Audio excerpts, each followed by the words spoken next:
Isla's hands trembled as she placed her sleeping daughter in the Alpha King's enormous bed, the child's silver-streaked hair catching moonlight through the window.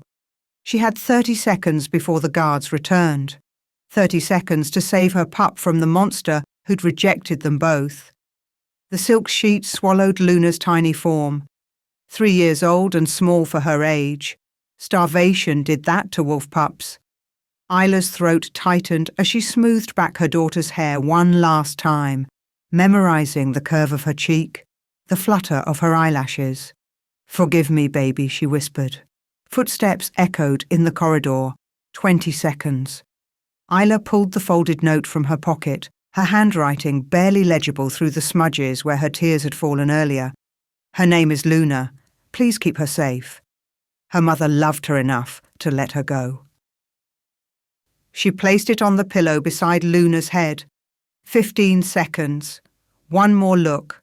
One more moment to pretend she wasn't about to destroy her own heart. Luna stirred and Isla froze, terrified those unusual eyes would open, one gold, one silver, like no wolf she'd ever seen. The guards' voices grew louder. Isla ran. She made it to the servants' stairwell before her legs gave out. Pressing her back against the cold stone wall, she bit down on her fist to keep from sobbing aloud. Every instinct screamed at her to go back, to gather Luna in her arms and run as far as her legs would carry them. But there was nowhere left to run. 3 years ago, everything had been different. Isla had been 22, working in the pack kitchens when she'd caught Beta Marcus's scent at the summer celebration. The mate bond had hit her like lightning. Sudden, electric, undeniable. She'd looked up from the tray of appetizers she'd been carrying and met his eyes across the crowded room. He'd smiled at her. God help her, she'd believed that smile meant something. Marcus had courted her privately, sneaking into her small cottage after dark, bringing her wildflowers and promises. "When I'm ready to announce it," he'd said, kissing her forehead. "I want to make sure the timing is right. You understand?" She'd understood. A beta mated to a kitchen omega wasn't exactly a prestigious match. Then she'd gotten pregnant. The memory of that night still made Isla's stomach turn. She'd been so happy, so naive, practically glowing as she'd told Marcus about the pup growing inside her. She'd expected joy, maybe concern about the timing, but ultimately happiness. Instead, he'd gone cold. "It's not mine." 3 words that shattered her world. "Marcus, I'm your mate. The bond is clearly defective." He'd stood, already backing toward the door. "I never touched you, Isla. Whatever bastard pup you're carrying, it has nothing to do with me. You're lying." She'd grabbed his arm, desperate, terrified. "You know you're lying. The mate bond doesn't lie." He'd shaken her off. "If you try to claim this pup is mine, I'll make sure every wolf in this territory knows what kind of whore you really are." The next morning, Marcus had formally rejected her. No ceremony, no witnesses, just a cold severing of the bond that left Isla gasping on her cottage floor, clutching her barely rounded belly while her wolf howled in agony. And then the rumour started. Isla trapped the beta with a pregnancy. Isla slept with half the pack. Isla's pup could be anyone's. Did you hear she tried to seduce the alpha too? Within a month, Isla lost her job. Within 2 months, she couldn't find work anywhere. Other wolves crossed the street to avoid her. Mothers pulled their children close when she walked by, as if poverty and desperation were contagious. By the time Luna was born, tiny, perfect, with those strange mismatched eyes, Isla was living on the fringes of pack territory, surviving on scraps and the occasional mercy of wolves who remembered her before the fall. Marcus's campaign of destruction had been thorough. Tonight had been the final blow.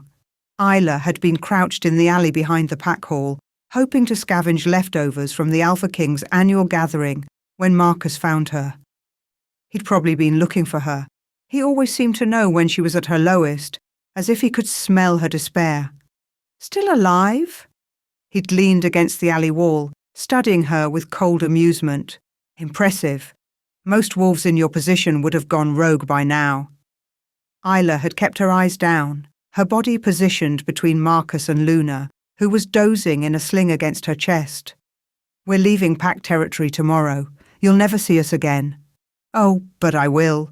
Marcus had smiled, and the cruelty in it made her wolf whimper. The council convenes next week. I've submitted a formal complaint about a rogue Omega who's been threatening pack security. I'm not rogue.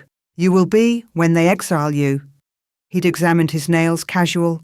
And that pup of yours, the one you keep claiming is mine, she'll go with you. Straight into rogue territory. The words had landed like blows. Rogue territory was a death sentence. No protection, no pack bonds to shield them from feral wolves and human hunters. Luna wouldn't survive a month. Unless, Marcus had continued, you make this easy.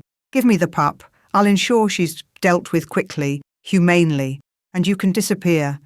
Maybe find some human town where nobody knows what you are. Isla's wolf had surged forward, teeth bared. You want to kill our daughter? She's not my daughter. His voice had turned to ice. She's evidence of your lies. Evidence I can't afford to let grow up. He'd left her there, shaking with rage and terror, with 24 hours to decide.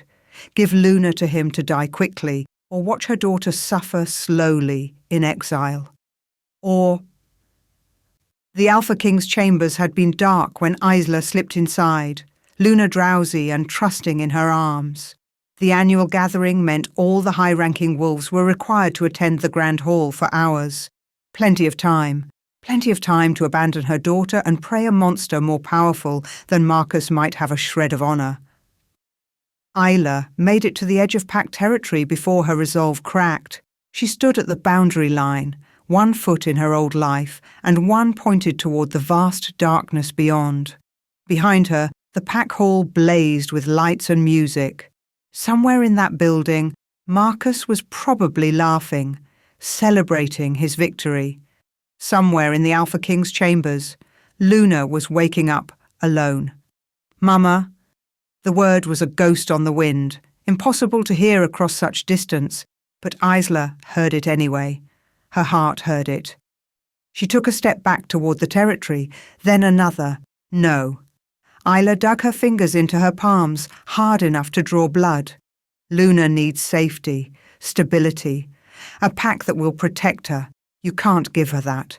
You can't even feed her. But she was her mother. A twig snapped behind her. Isla spun, fear spiking, expecting Marcus or his wolves.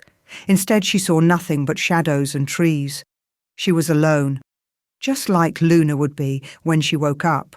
Isla sank to her knees in the dirt, finally letting herself break. Sobs tore through her chest, ugly and raw, the kind of grief that had no cure. Her wolf was howling, frantic, demanding they go back. I can't, Isla thought desperately. I can't save her. I can't even save myself. The boundary line blurred through her tears. She didn't know how long she knelt there. But eventually the cold seeped through her thin jacket and into her bones. Eventually the tears ran dry. Eventually she forced herself to stand on shaking legs and face the forest. One step into exile. Then another. She didn't look back. Alpha King Kieran returned to his chambers 3 hours past midnight, exhausted from an evening of political manoeuvring disguised as celebration. His wolf was restless. Something felt wrong. The air in his private rooms charged with an unfamiliar scent. Sweet milk and wild roses. A pup. His eyes adjusted to the darkness and he froze. There was a child in his bed. She couldn't have been more than 3. Tiny beneath his massive silk comforter, her silver-streaked hair fanned across his pillow. As he stepped closer, his enhanced vision caught the note beside her head. Her name is Luna. Please keep her safe. Her mother loved her enough to let her go. Kieran's jaw tightened. What kind of mother abandoned her pup in a strange Alpha's bed? What kind of desperate situation forced such a choice? The pup stirred, disturbed by his presence. She sat up slowly, rubbing her eyes with small fists and looked directly at him. Kieran's breath caught. One eye gold, one eye silver, exactly like his own. The child yawned, completely unafraid, despite waking in an unfamiliar place. "Are you the king?" she asked, her voice high and sweet. "I am." Kieran found himself kneeling beside the bed, bringing himself to her level. His wolf was going insane, pushing forward, demanding something he couldn't quite name. "Mama said you'd keep me safe." Luna tilted her head, studying him with those impossible eyes. "She said you protect puppies." "Your mama was right." The words came out rougher than intended. "Where is she?" Luna's lower lip trembled. She left. She was crying. Something dark and furious unfurled in Kieran's chest. He reached out carefully, and Luna didn't flinch when his large hand cupped her small cheek. "My eyes," he murmured, more to himself than to her. Luna nodded solemnly. "Mama said my eyes are special. She said they mean I'm meant for something big." Kieran's wolf was roaring now, a single word echoing through his mind with absolute certainty. Mine. And not just protection, not just duty. Mine. He pulled his hand back, shaken. This pup. This abandoned child with his eyes and her mother's desperate plea. She was his in ways he couldn't begin to understand. "What's your mama's name?" Kieran asked gently. "Isla." Luna's eyes were starting to droop again, exhaustion pulling her under. Isla rose. The name meant nothing to him, but he would find her.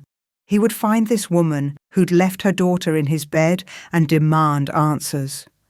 Luna's eyes fluttered closed, and within seconds she was asleep again, curled into his pillow like she belonged there.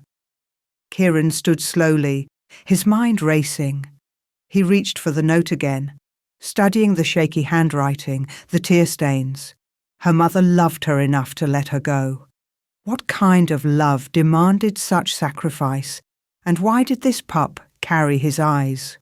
Chapter 2, Find the Mother, Now. Kieran's command reverberated through the council room with enough force to make every wolf drop their eyes in submission. Papers scattered. 2 younger wolves actually fell to their knees. The Alpha King's power, usually kept carefully leashed, filled the space like a living thing. But it was his beta who caught Kieran's attention. Marcus had gone white as death. Not just pale, the colour had literally drained from his face, leaving him grey and sweating. His heart rate spiked so dramatically that Kieran could hear it from across the room. A frantic staccato that screamed guilt louder than any confession. "Problem, Beta?" Kieran's voice was deceptively soft. Marcus swallowed hard. "No, Alpha King. You said to find a mother? Which mother?" "The one who left a pup in my bed." Kieran studied Marcus's face, reading every micro-expression.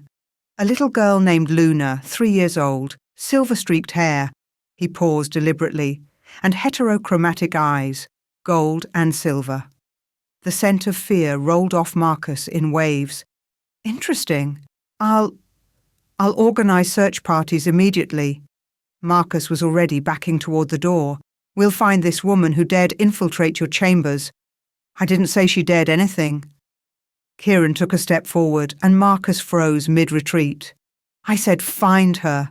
Quietly. My gamma will handle it. You, Beta, will stay exactly where you are." Marcus's face went from grey to green.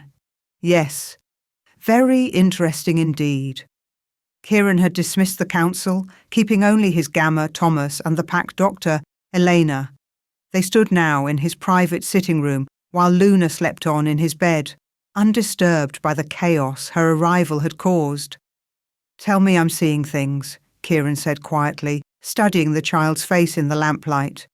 Elena, who'd been the pack doctor for 40 years and had delivered Kieran himself, adjusted her glasses.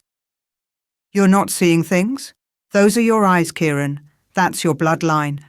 "Heterochromia." Thomas moved closer, his voice awed. "It hasn't appeared in the royal line since your great-great-grandfather." I know the history. Kieran ran a hand through his hair, his carefully maintained control starting to fray. What I don't know is how I have a 3-year-old daughter I've never met. His wolf was still going absolutely feral, pacing and snarling inside his mind, radiating one word over and over. Mine. Mine. Mine. The possessiveness was overwhelming. Kieran had felt protective of pack pups before. It was his duty as Alpha King. But this was different. This was primal. This was his child. And someone had kept her from him for 3 years. Someone had made his daughter small and hungry and desperate enough that her mother chose abandonment over whatever hell they'd been living. The rage that thought sparked was murderous. We need a DNA test, Eleanor said practically. I know what my eyes tell me, but we need confirmation. Do it, Kieran gestured to Luna. But be gentle. Don't wake her. Eleanor was nothing if not efficient. Within minutes, she'd collected a cheek swab from Luna and drawn blood from Kieran. The child hadn't even stirred, exhausted in a way that spoke of too many sleepless nights and too much stress for such a young wolf. The wait for results was torture.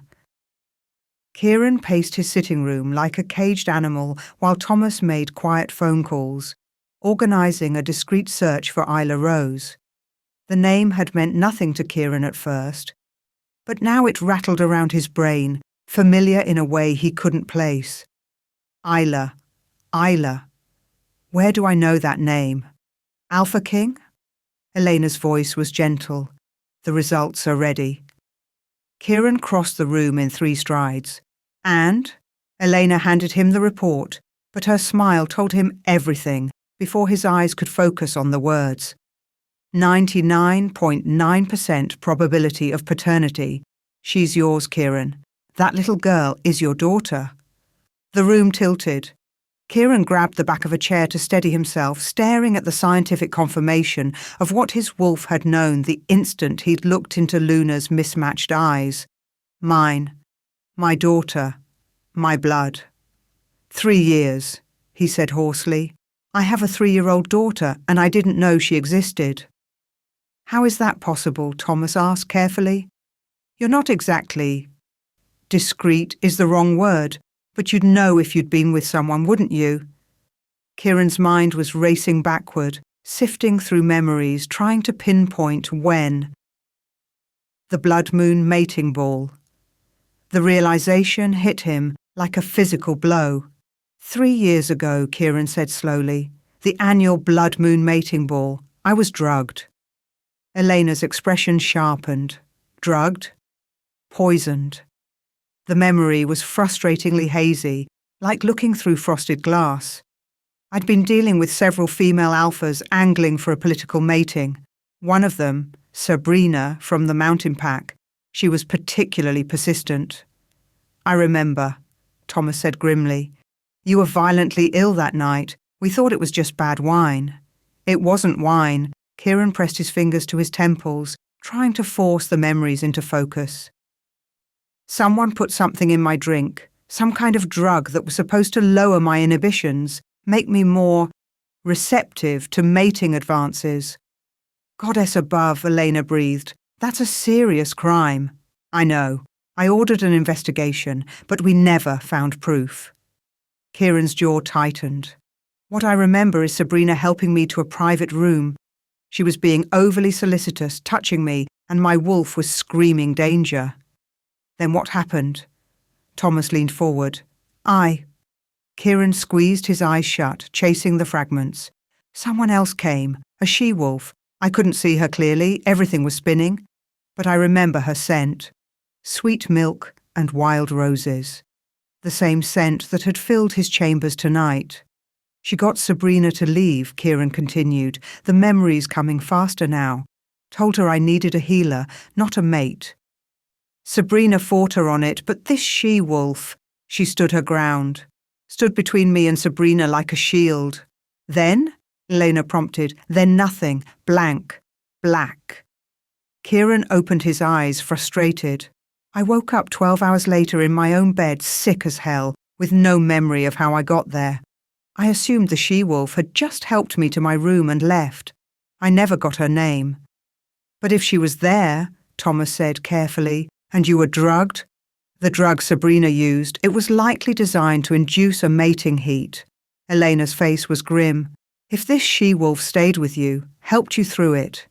Kieran, did you consider that she might have been your true mate? The words hung in the air like a bomb. No, Kieran said flatly, because I never felt a mate bond snap into place. The next morning there was nothing, no pull, no recognition, nothing. Unless, Elena said softly, someone made sure you wouldn't feel it. Meanwhile, at the pack border, Isla was learning that exile wasn't as simple as walking away. Papers, the border guard demanded, his expression bored. Isla's stomach dropped. I don't have papers, I'm just leaving.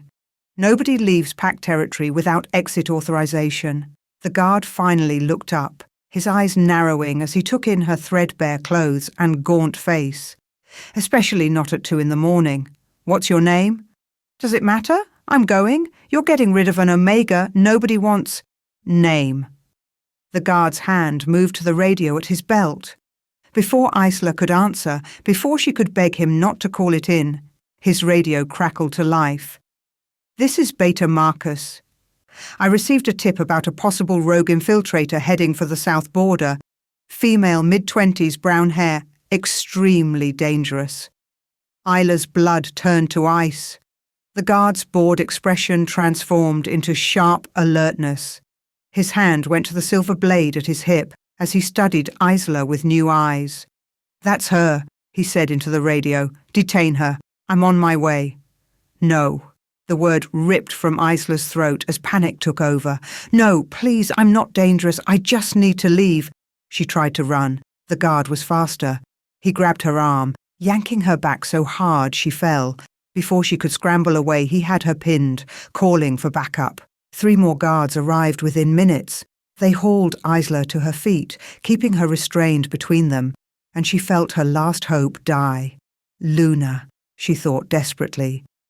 Please let the Alpha King keep you safe. Please let this have been worth it. Marcus's SUV pulled up 10 minutes later, and Isla's entire body went cold with dread. He stepped out of the vehicle, dressed in full Beta regalia, every inch the concerned second-in-command. The guards immediately deferred to him, stepping back, but maintaining their grip on Isla. Thank you for your swift response, Marcus said smoothly. I'll take over from here. Should we call the Alpha King? One guard asked. Protocol says the Alpha King is dealing with a situation at the pack house. Marcus's smile didn't reach his eyes. He's authorized me to handle rogue threats personally. I'll take her to the dungeons for questioning. No, Isla thrashed against the guard's hold, terror overriding logic. Don't let him take me, please.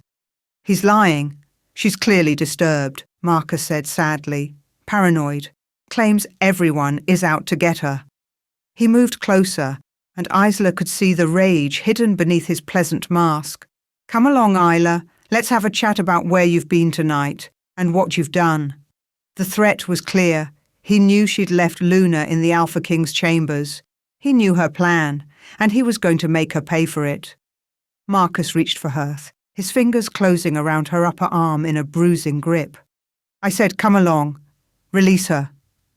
The command came from the darkness beyond the checkpoint, but every wolf present felt it in their bones. Alpha power, pure and absolute, crashed over them like a tidal wave. Kieran stepped into the light, and Isla felt the air leave her lungs. She'd seen the Alpha King before, of course. Every pack wolf attended the annual gathering, and Kieran presided over them all from his dais, distant and untouchable as a god. But she'd never been this close to him.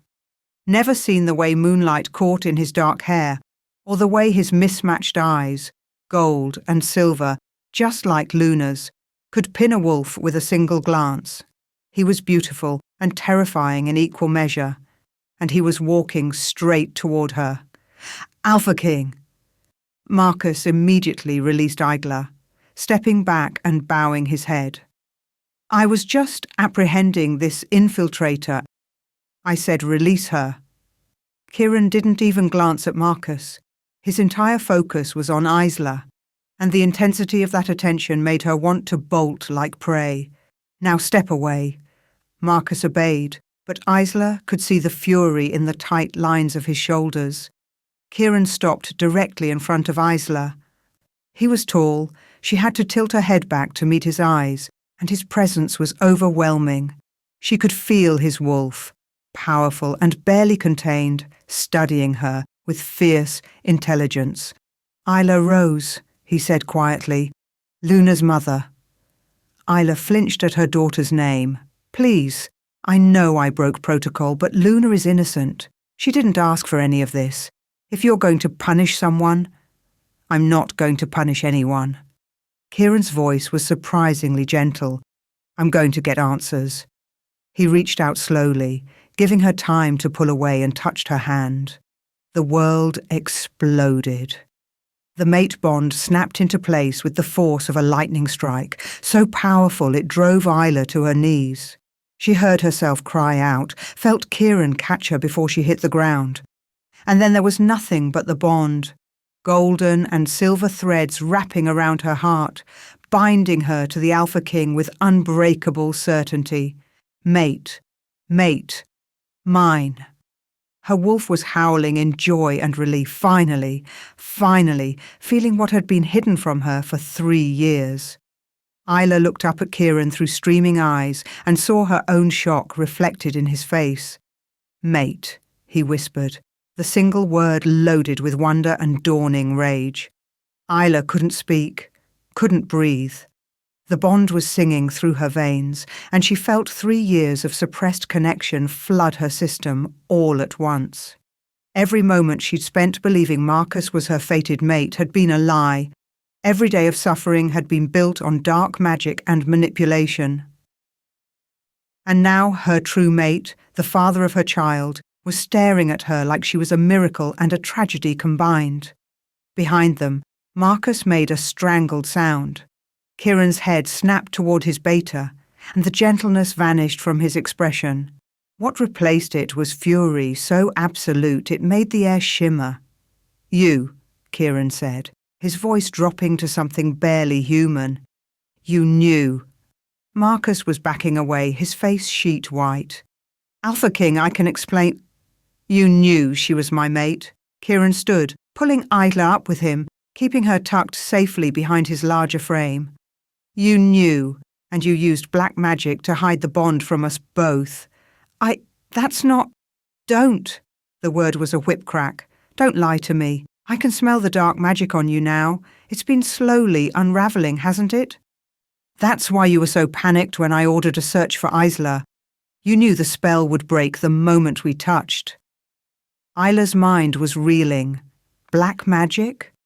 Marcus had used black magic on her? "He told me he was my mate," she whispered, the pieces clicking into place with horrible clarity. 3 years ago, he courted me, made me believe the bond was real. It was never real. Kieran's hand tightened on hers, and she felt his rage through the bond, burning like acid. He stole it, stole 3 years of our lives, 3 years of knowing our daughter. "Your daughter?" Marcus's voice cracked. "You're going to believe her? She's a lying Omega who's been spreading her legs." The Alpha command hit like a physical blow. "Kneel." Marcus dropped instantly, his knees hitting dirt. His entire body forced into submission by the weight of Kieran's power. The other wolves present had already prostrated themselves, unable to stand under the pressure of their Alpha King's fury. Only Isla remained upright, protected by the mate bond from the worst of Kieran's rage. Kieran stalked toward Marcus, and every step radiated lethal intent. "You used black magic to make my mate believe you were hers. You rejected her when she carried my child, my daughter, leaving them both to starve at the edges of pack territory. No, You spread lies about her, destroyed her reputation, made it impossible for her to find work or safety." Kieran's voice was getting quieter, which somehow made it more terrifying. "And tonight, You planned to take her to the dungeons and kill her, didn't you? Marcus was shaking, unable to lift his eyes from the dirt. She broke into your chambers. She's a threat. She left our daughter in my care because you gave her no other choice. The words were a roar that echoed across the border. You told her you'd have them both exiled to rogue territory. You threatened to kill Luna. You forced a mother to abandon her child just to keep her safe from your sadistic games. Isla felt tears streaming down her face. Everything Marcus had put her through every day of hell had been built on lies and dark magic. How long? Kieran demanded. How long have you been using black magic? Since the blood moon mating ball.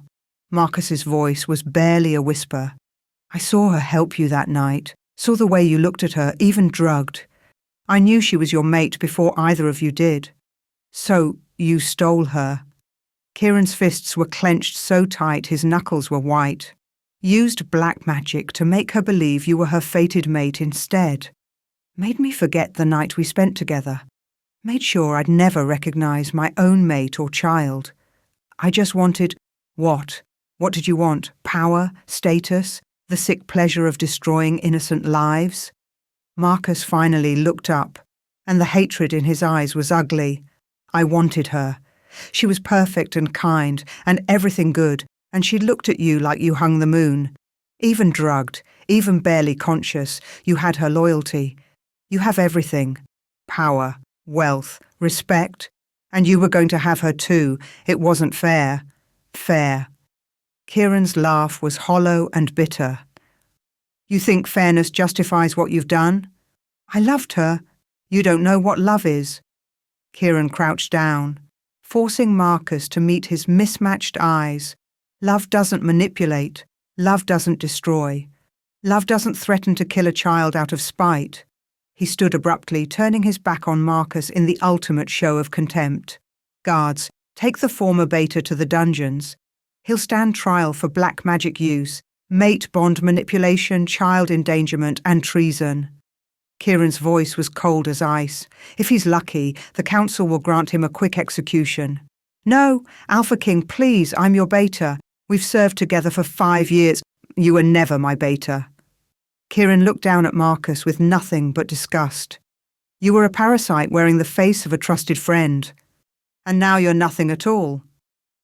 The guards dragged Marcus away, his protests fading into the night. Finally, Kieran turned back to Isla. She stood frozen, overwhelmed by everything that had just happened. Her entire world had tilted on its axis. The mate bond thrummed between them, golden and warm, finally free after 3 years of suppression. And this man, this powerful, terrifying Alpha King, was her fated mate, the father of her child. I'm sorry, she whispered. Kieran closed the distance between them in 2 strides. No, you don't apologize. None of this is your fault. I didn't know. I should have realized. How could you? His hand came up to cup her cheek, and the tenderness of the gesture broke something in Isla's chest. Black magic this sophisticated.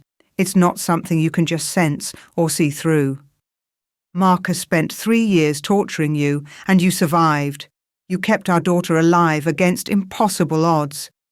Luna, Isla gasped, suddenly remembering, is she... She's safe, sleeping in my chambers under guard. Kieran's thumb brushed away her tears. She's beautiful, Isla, brave and smart and absolutely perfect. A sob escaped Isla's throat. I left her? I left my baby. You saved her. Kieran pulled her close, and Isla found herself pressed against his chest, his arms wrapped around her like a fortress. You made an impossible choice to protect our daughter. That's not abandonment. That's love. Isla clung to him, 3 years of fear and pain finally crashing over her now that she was safe.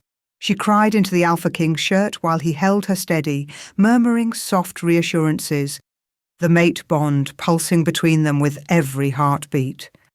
When she finally pulled back, exhausted and empty, Kieran was watching her with an expression she couldn't quite read. 3 years, he said quietly.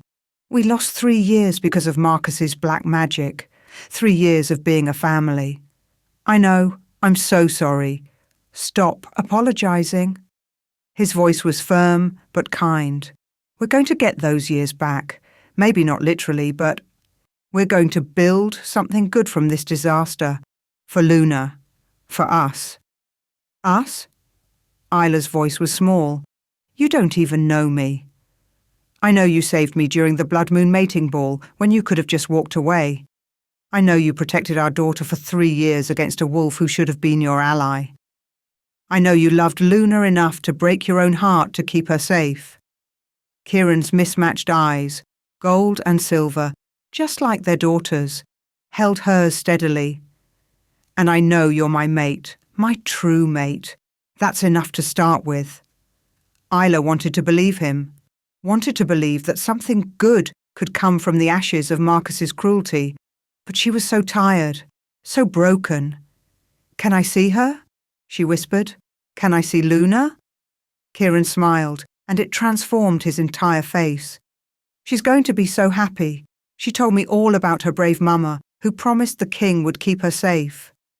He kept one arm around Isla as he guided her toward his SUV, supporting her when her legs threatened to give out.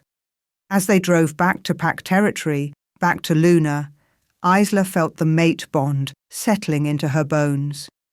Warm and real and right in a way Marcus's false bond never had been. The Alpha King was her mate. Luna was their daughter.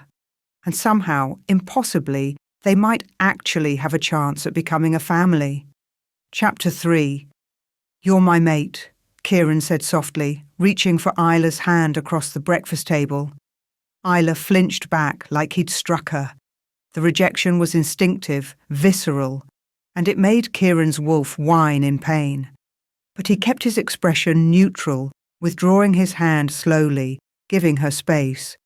I'm sorry, Isla whispered, her eyes fixed on her untouched plate. I can't. Can't what? Trust it. She finally looked up, and the devastation in her eyes made Kieran's chest ache. I don't trust the mate bond anymore. It lied to me once. How do I know you're real? The words hung between them like a chasm. They were sitting in the Luna's quarters, lavish rooms that had been prepared for Kieran's eventual mate, rooms that had sat empty for years. Isla had been installed here last night, along with Luna, after the confrontation at the border. She'd been bathed, fed, given soft clothes and a bed fit for royalty. And she'd barely spoken 10 words to Kieran since. Luna, meanwhile, was exploring the sitting room with wide-eyed wonder, running her small hands over velvet furniture and crystal vases, occasionally glancing back at Isla for reassurance that this wasn't a dream. Mama, look! Luna held up a stuffed wolf toy that had been left in the room. He's soft. That's wonderful, baby. Isla's voice was warm for their daughter, but when she turned back to Kieran, the walls went up again. I appreciate everything you've done. The rooms, the clothes, the safety, but I need you to understand something. I'm listening. For 3 years, I felt a mate bond that wasn't real. I trusted it completely. I built my entire world around it. Her hands were trembling, so she folded them in her lap. When Marcus rejected me, it felt like dying, the bond breaking.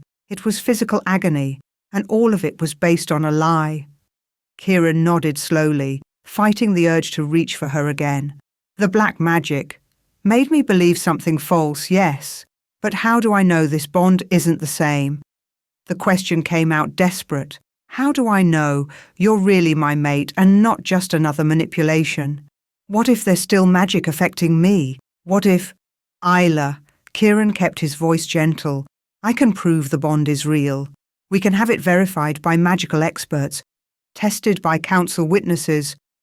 That's not the point, she stood abruptly, wrapping her arms around herself. Even if it's real, even if you're truly my mate, I don't trust my own judgment anymore. I don't trust my wolf. I don't trust my heart. Marcus broke something in me, and I don't know how to fix it. Luna had stopped playing, her mismatched eyes, their eyes, watching her mother with concern. Kieran rose slowly, keeping the table between them, giving Isla the distance she clearly needed. Then we take this slow, as slow as you need. I have a daughter to think about. Our daughter, Kieran corrected softly. And I'm not going anywhere, Isla. I'm not going to push you into anything. But I need you to understand something too. She waited, tense. For 3 years, Marcus stole from both of us. He stole our chance to know each other, to raise Luna together, to build something real. Kieran's voice was steady, but emotion bled through. I won't let his poison continue to hurt you. Take all the time you need to trust me, to trust us. But please don't let his evil win by shutting yourself off completely. Isla's eyes filled with tears, but she blinked them back. I just need time. Then you have it. A knock at the door interrupted them. Thomas entered, his expression grim. Alpha King, we need to talk. It's about Marcus. Kieran glanced at Isla, who nodded slightly. Whatever this was, she needed to hear it too. Go ahead, Kieran said. Thomas pulled out a tablet, his fingers flying over the screen. The investigation team found something in Marcus's quarters, hidden files, encrypted communications. He paused, his jaw tight. He wasn't working alone. Who was he working with? Kieran demanded. Your uncle, Damon. The name fell like a stone into still water, sending ripples of shock through the room. Kieran's exiled uncle. The wolf who'd tried to usurp the throne 15 years ago and had been banished for treason. Kieran had barely thought of him in years. Damon was supposed to be living in exile across the ocean, stripped of his power and influence. Apparently not. Explain, Kieran said, his voice dangerously quiet. Thomas pulled up a series of documents. The communications go back 4 years. Damon approached Marcus with a proposal. Help destabilize your reign from the inside, and when Damon eventually took the throne, Marcus would be rewarded with a position of power. What was the plan? Isla asked, her voice barely above a whisper. Thomas hesitated. Glancing at Kieran for permission, at his alpha's nod he continued. The blood moon mating ball 3 years ago. That wasn't a random poisoning attempt. Damon orchestrated it. Sabrina was working for him, trying to force a mating between you and her to create a political alliance that would give Damon leverage. Kieran's fist clenched, but Isla interfered. Yes, when you and Isla... Thomas cleared his throat delicately.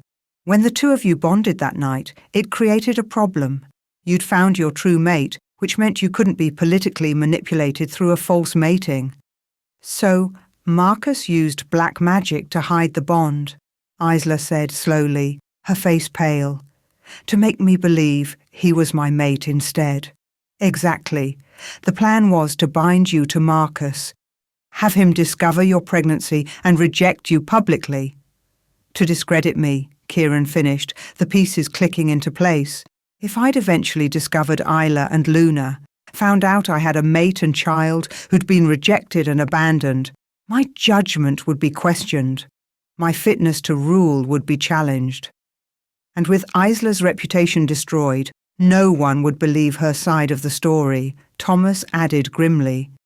Marcus was supposed to keep you both alive but miserable, waiting for the right moment when Damon would return and eliminate you both, removing potential heirs to the throne. Isla made a small, wounded sound. Luna and I were just pieces in a game. But Marcus got greedy. Thomas pulled up more files. These communications show him arguing with Damon about payment, about status. He was planning to use Luna as leverage to negotiate his own power once Damon took the throne. Keep her alive as a bargaining chip. That's why he threatened to take her last night, Isla whispered. He was going to hide her somewhere, use her. That bastard. Kieran's power filled the room, making the windows rattle. Where is Damon now? Unknown. But these messages, the most recent one was sent this morning. Damon knows Marcus failed. He knows you've discovered Isla and Luna, and he's furious. The implication hung in the air like a guillotine. He'll come for us, Isla said, her voice hollow. He'll come for Luna. Over my dead body. Kieran's words were a vow. I'll double security, triple it. No one gets near our daughter. The window exploded inward. Glass shattered in a deadly spray as 3 wolves crashed through, moving with preternatural speed. They were huge, feral, their eyes glowing with dark magic. Kieran shifted instantly, his massive black wolf erupting forward to meet the first attacker. Thomas lunged for the second, but the third wolf was heading straight for Luna. No! Isla moved without thinking, throwing herself between the attacker and their daughter. She had no weapon, no training, nothing but a mother's desperate love. The wolf's claws raked across her shoulder, and Isla screamed. Luna was crying, pressed against the wall, and Isla could hear Kieran roaring in fury, trying to reach them, but blocked by his own opponent. The attacking wolf lunged again, jaws open, going for Luna's throat. And something inside Isla broke. Not broke, awakened. Power exploded through her veins like lightning, pure and ancient and absolutely overwhelming. Her wolf, suppressed for 3 years by Marcus's black magic, finally emerged, and she was magnificent. Isla shifted, but this wasn't a normal shift. Her wolf was larger than any Omega had a right to be, her fur shimmering with an ethereal silver light. Ancient runes appeared on her fur, glowing with power that made the air itself hum. She hit the attacking wolf with the force of a freight train, her enhanced strength sending it flying across the room. It crashed into the wall hard enough to crack plaster, and when it tried to rise, Isla's growl froze it in place. Not an alpha command. Something older, something that made even Kieran's wolf pause in recognition. Guardian. The word resonated through the pack bonds, through the very stones of the pack house. The attacking wolves, suddenly faced with a power they couldn't match, fled through the broken window. Kieran wanted to pursue, but Luna was crying, and Isla shifted back, naked and trembling, blood streaming from the gashes on her shoulder. She swayed on her feet, and Kieran caught her before she fell. "Luna," Isla gasped. "Is she—" "I'm okay, Mama." Luna rushed over, tears streaming down her face. "You were so pretty. You glowed." "Thomas, secure the perimeter," Kieran ordered, already scooping Isla into his arms. "Get the healer. Now." He carried Isla to the bedroom, Luna following close behind, and laid her gently on the bed. The wounds on her shoulder were deep, but already starting to heal, faster than they should. Elena arrived within minutes, her healer's bag in hand, but she stopped dead when she saw Isla. "Goddess above," the elderly wolf breathed. "The runes. I haven't seen those markings in 50 years. "What are they?" Kieran demanded, pressing a towel to Isla's bleeding shoulder. "Guardian marks." Elena moved closer, her hands hovering over the fading symbols on Isla's skin. "She's from the Guardian bloodline, the ancient protectors of the realm." "That's impossible," Kieran said. "The Guardians died out centuries ago." "Clearly not." Elena began treating the wounds, her movements efficient despite her obvious shock. The bloodline must have gone into hiding, and the black magic Marcus used, it wasn't just suppressing her mate bond. It was suppressing her nature, her guardian powers. Isla was trembling, going into shock. Kieran wrapped a blanket around her, then climbed onto the bed beside her, pulling her carefully against his chest. "Mama!" Luna climbed up too, curling into Isla's other side. "Are you a superhero?" Despite everything, Isla managed a weak laugh. "I don't know what I am, baby. You're a guardian," Elena said firmly, and that explains so much. Why Luna is so powerful. Alpha King blood combined with guardian heritage. Why Damon wanted you both eliminated.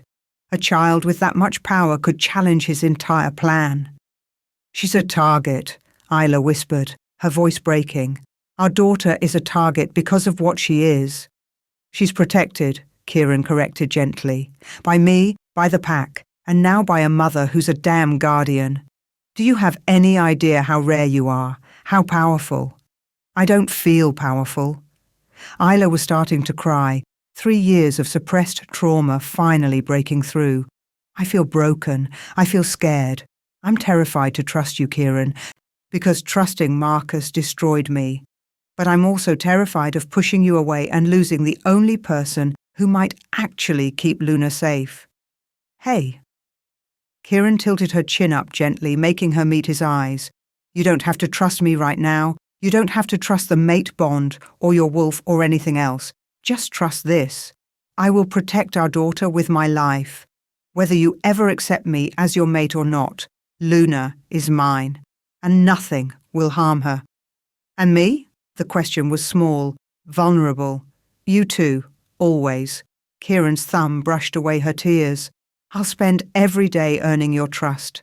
No magic, no mate bond forcing you, just me, proving I'm worthy of you and our daughter. Luna, who'd been listening quietly, suddenly piped up. Are you my forever papa now? The question hit Kieran like a physical blow.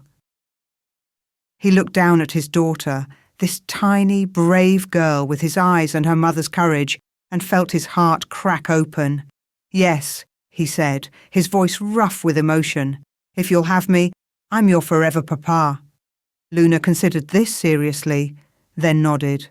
Okay, but you have to be nice to Mama. She cries at night when she thinks I'm sleeping.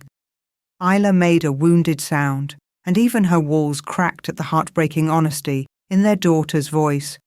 I'll be nice to Mama, Kieran promised solemnly. The nicest I can be. And you have to read bedtime stories. Mama's voice gets tired. I can do that. And you have to teach me to be a big wolf like you, not a mean wolf like the bad man. Kieran pulled Luna close, pressing a kiss to her silver-streaked hair. I'll teach you to be the strongest, kindest wolf in the whole realm. Luna beamed, and for the first time since this nightmare began, Isla felt something ease in her chest. Not trust, not yet, but maybe the first tentative thread of hope.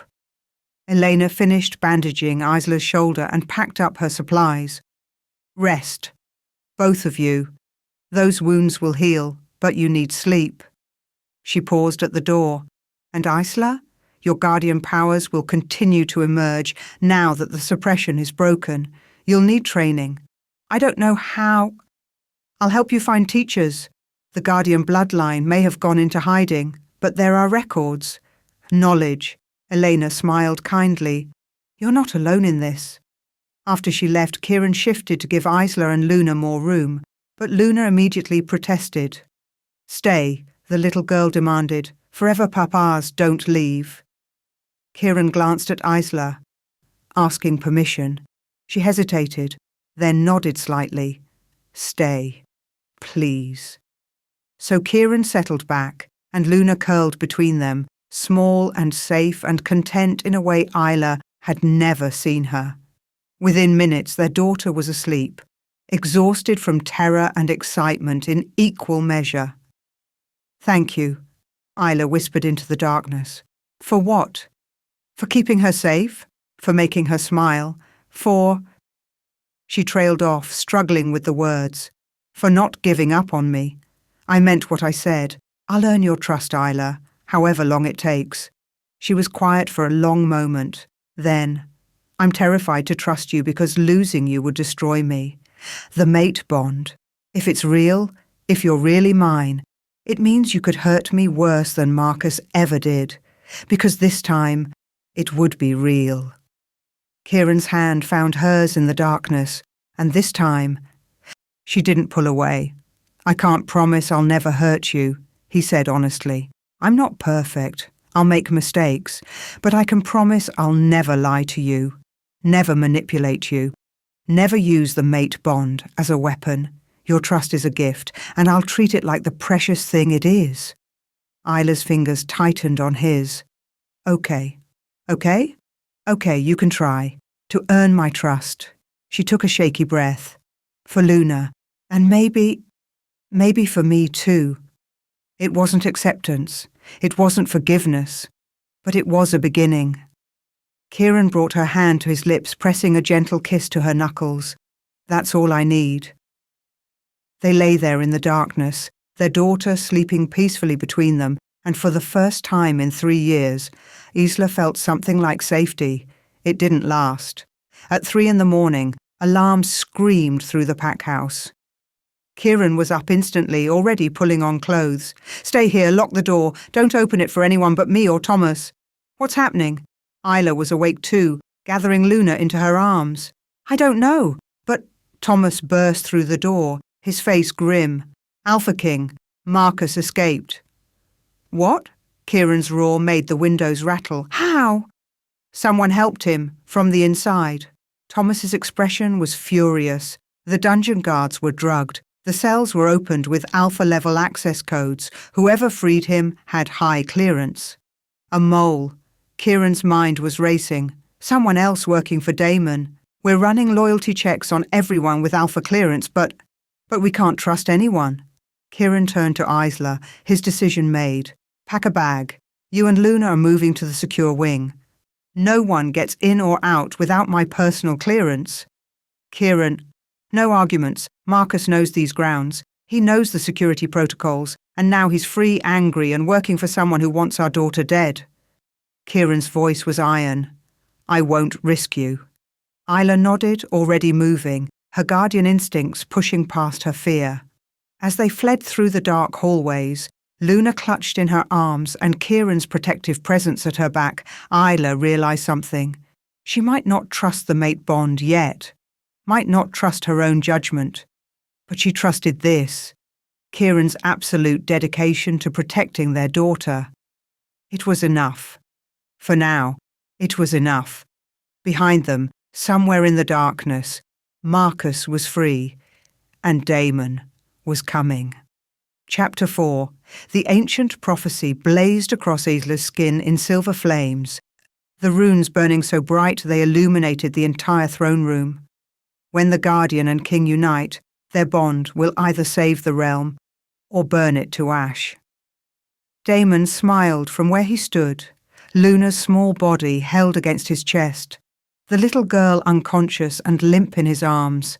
Dark magic swirled around them both like living smoke. Choose carefully, niece, he said, his voice carrying an almost paternal warmth that made Isla's skin crawl.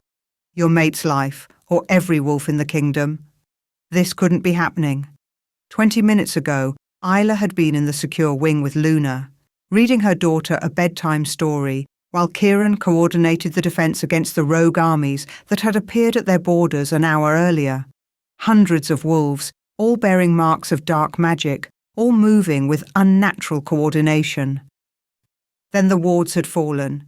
The magical barriers protecting the pack house had shattered like glass, and Damon had simply walked through the chaos, untouched by the fighting, making his way straight to Isla's chambers as if he'd been invited. She'd fought him. Goddess, she'd fought with everything her emerging guardian powers could muster. But Damon was older, stronger, more practiced in the ancient arts. And when he'd called her niece, everything had fallen into place with horrible clarity. You're lying, Isla said now, even though she could see the truth in his face. The same silver-shot eyes her mother had possessed, the same sharp cheekbones Luna had inherited. My mother said all her family died. Your mother ran away from her guardian duties and hid among common wolves, hoping to live a normal life. Damon's expression was almost pitying. She abandoned her heritage, her power, her purpose. I've spent 30 years searching for her bloodline, and imagine my delight when my puppet Marcus stumbled upon you at that mating ball. Kieran appeared in the doorway, bleeding from a dozen wounds, his wolf's fury barely contained. Thomas and a squad of elite guards flanked him, but Damon merely raised his free hand, and invisible force threw them all back. Ah, the Alpha King, right on time. Damon's smile widened. Tell me, Your Majesty, do you know the full prophecy, the one the council buried centuries ago? Let my daughter go. Kieran's voice was death itself. Now. Your daughter. How quickly you claim her when you didn't even know she existed 3 days ago. Damon tisked. But she's so much more than just your heir, isn't she? Luna is the first child born of a guardian-king union in 500 years. Her power is extraordinary.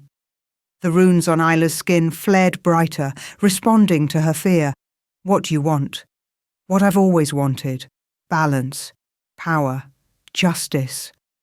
Damon stroked Luna's silver-streaked hair almost tenderly. The Guardian bloodline was meant to rule alongside the Alpha Kings, 2 powers in perfect harmony. But your ancestors chose to serve instead of lead, to protect instead of command. They diminished themselves, and the realm suffered for it.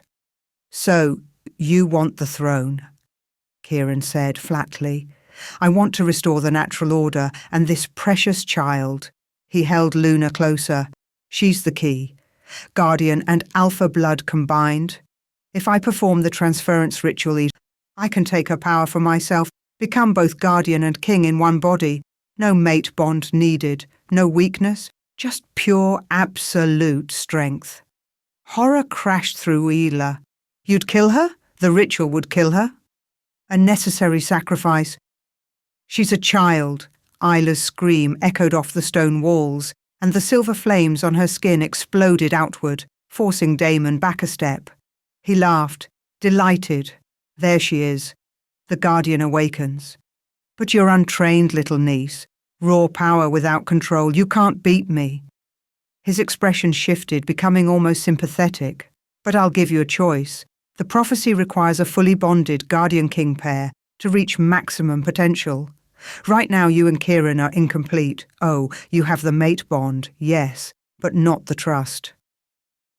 Not the soul-deep unity that makes the bond unbreakable. Isla's heart was pounding so hard she thought it might burst. Beside her, Kieran was radiating killing intent, every muscle coiled to attack. Here's your choice, Damon continued. Complete the bond with your mate. Trust him absolutely. Merge your souls. Unlock your combined power. Maybe you'll be strong enough to save Luna. Maybe. He paused. Or refuse the bond. Keep your walls up. Stay safe in your fear. And I'll kill her quickly, painlessly. Then I'll burn this entire kingdom to ash until someone gives me what I need. You're insane, Kieran growled. I'm evolved. Damon's eyes flashed with dark fire. The Guardian-King bond is a weakness. It requires vulnerability, trust, love, all things that can be used against you. But if you refuse to complete it, you'll never access the full power needed to stop me. So choose, Isla. Be brave enough to love completely or watch everything burn. Before anyone could move, Damon vanished in a swirl of dark magic, taking Luna with him. Isla screamed. The war room was chaos. Maps covered every surface, marked with rogue army positions and dark magic hotspots. Thomas was coordinating defense teams while Elena worked on breaking tracking spells. Kieran stood at the head of the table, his alpha power filling the room, giving orders with military precision. But Isla could see the fear beneath his control, the same fear clawing at her own throat. Luna was gone. We've located Damon's ritual site, Thomas said grimly, pointing to a spot on the map deep in the old forest. The ancient Guardian Temple, it's been abandoned for centuries. But the magical signature is unmistakable. How long before the ritual can be completed? Kieran demanded. Elena's face was grave. Hours. Maybe less. The moon is full tonight, perfect for transference magic. Then we move now. Kieran was already heading for the door. I want every available warrior. It won't be enough. The voice came from the doorway, weak and broken. Marcus stumbled into the room, and immediately 6 wolves had weapons trained on him. He looked terrible, gaunt, hollow-eyed, with dark magic burns covering his exposed skin. He was barely able to stand, leaning heavily against the doorframe.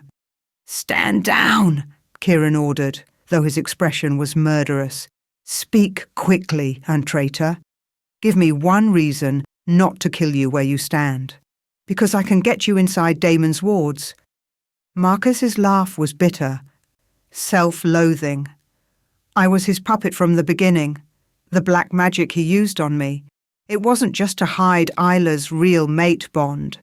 It was to control me, make me his tool. Isla felt something crack in her chest. You said you loved me. I did. Marcus finally met her eyes, and the anguish there was genuine. That was the one thing Damon didn't plan for. His magic made me obsessed with you, possessive, but somewhere in the manipulation. I actually fell in love, real love, and it made everything worse because I knew what I was doing to you was wrong, but I couldn't stop. How touching, Kieran said coldly. How does this help my daughter? The magic is breaking. Damon's hold on me is fading because he's channeling all his power into the ritual. Marcus pulled something from his pocket, a small crystal pulsing with dark energy. This is key to his wards. It'll get you past the barriers. You'll have one shot. Why help us now? Thomas demanded suspiciously. Because I'm dying. Marcus said it simply, without drama. The magic that's been controlling me, it's been eating me alive from the inside. I have hours, maybe. And I want, his voice broke, I want to do one good thing before I go. I want to save that little girl whose life I helped destroy. Isla wanted to hate him, wanted to rage at him for the 3 years of hell he'd put her through. But looking at his ravaged face, seeing the genuine remorse and self-hatred, she felt only pity. There's more you need to know, Marcus continued, swaying on his feet. The prophecy Damon mentioned, it's real. Guardian King bonds are incredibly rare. Only 7 have existed in recorded history. They're powerful beyond measure, but they require complete trust. Absolute unity. If the bond is incomplete, it becomes a weakness that dark magic can exploit. How do we complete it? Kieran asked, his hand finding Isla's. Soul merge. Both partners have to open completely. No walls, no fear.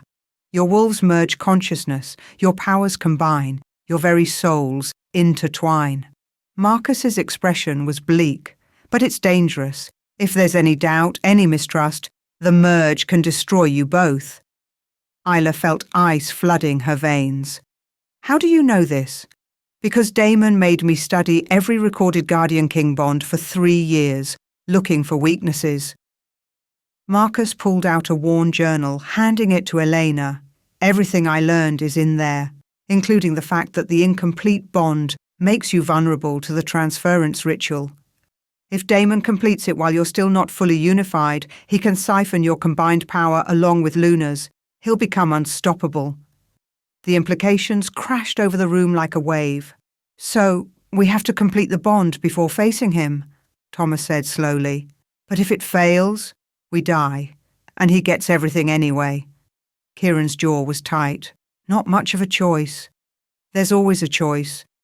Isla surprised herself with the steadiness of her voice. She turned to face Kieran fully, her guardian mark still glowing faintly on her skin. We can face him incomplete and probably die. Or we can take the risk. Isla, I know what you're going to say. That we don't have time to build the trust needed. That I'm not ready. She took his hands, holding tight. But maybe trust isn't about time. Maybe it's just about choosing to be brave enough to love anyway. Kieran's eyes, gold and silver, just like their daughter's, searched her face. You don't have to do this for Luna. There are other ways. There aren't, and we both know it. Isla felt tears sliding down her cheeks. I've been so afraid, so terrified of being hurt again that I've kept everyone at arm's length. But Marcus was right about one thing. I did love you. Even with the false bond, some part of me knew. My soul recognized yours. Isla, let me finish.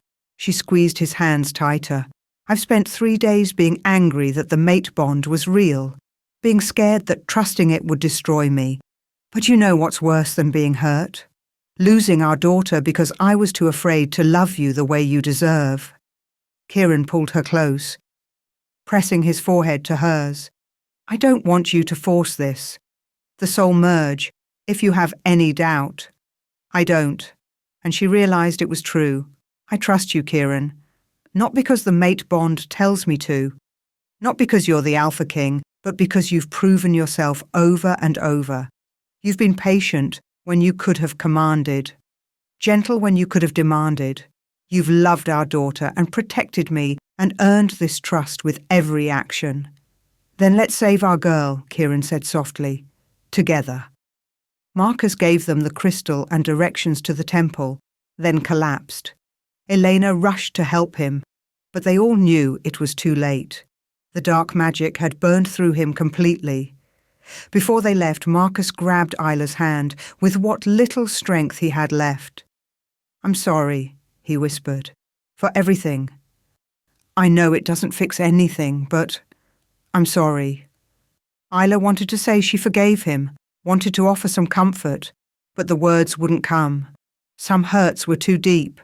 Instead, she just said, "Thank you for helping save my daughter." It was the best she could offer. Marcus smiled sadly, understanding. "Be happy. Both of you. That's all I want now." They left him there with Elena, and Isla tried not to think about how he'd been a victim too, in his own way. How Damon's evil had corrupted so many lives. The temple was ancient, carved from stone that predated the current kingdom by millennia. Guardian symbols covered every surface, glowing faintly with residual magic. And at its heart, on an altar of black stone, Luna lay unconscious, dark magic swirling around her small body.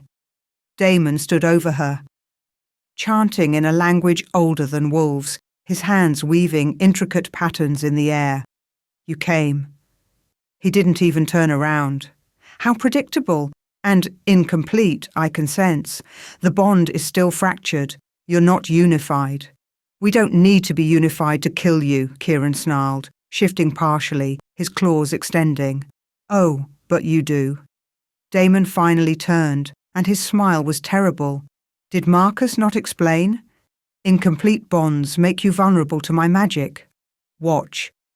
He gestured, and chains of dark energy shot from the ground, wrapping around both Kieran and Isla, burning where they touched. They both screamed, feeling the magic trying to rip their partial bond apart, trying to sever the incomplete connection between their souls. "Stop," Isla gasped, fighting against the chains. "Please. She's just a child. She's a weapon." Damon's voice was almost gentle, "And in my hands, she'll reshape the world. But I'll make you a deal, niece. Complete the soul merge here and now. Let me watch. And I'll consider letting one of you live after I take Luna's power. Refuse, and you both die slowly while your daughter feeds my ascension." The chains tightened, and Isla felt her ribs cracking. Beside her, Kieran was bleeding from his eyes, the incomplete bond being used against them just as Marcus had warned. They were going to die. Unless, "Do it," Isla gasped. "Kieran, start the merge, now. If it fails with the dark magic interfering, then we fail together." She turned her head, meeting his eyes even through the pain. "I love you. I trust you. I choose you. Now and always." Something in Kieran's expression shifted. The fear melted away, replaced by absolute conviction. "Now and always," he echoed. Their wolves surged forward simultaneously. The soul merge wasn't gentle.